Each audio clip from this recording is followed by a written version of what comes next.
فل کا بھی لفظ آتا ہے، اس کا مطلب یہ سنت موقعہ ہے ہمارے لیے. جی سجدے میں کیسا کرنا چاہیے دعا، جو اپنے بولے ہندی میں بھی مطلب اردو میں بھی کر سکتے ہیں، اور وہ کون سی رکعت میں افضل رہے گا؟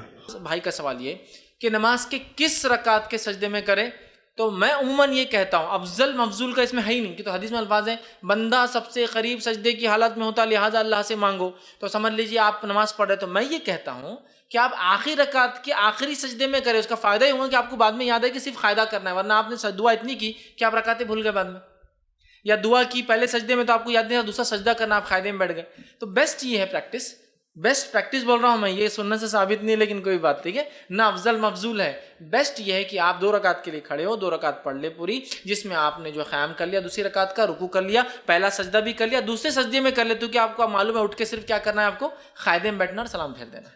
تو آپ بھول بھی گئے تو آپ کو معلوم کچھ نہیں کرنا ہے، مجھے صرف قاعدہ پڑھنا ہے اور سلام کر دینا ہے. تو بیسٹ پریکٹس یہ ہو سکتی ہے، لیکن کوئی پہلے میں کر لے، پہلی رکعت کے پہلے سجدے میں، پہلی رکعت کے دوسرے سجدے میں، دوسری رکعت کے پہلے کچھ بھی کر سکتا ہے. اس میں افضل اور مفضول جیسی کوئی چیز ثابت نہیں ہے. جی دوسرا حصہ آپ کے سوال کا.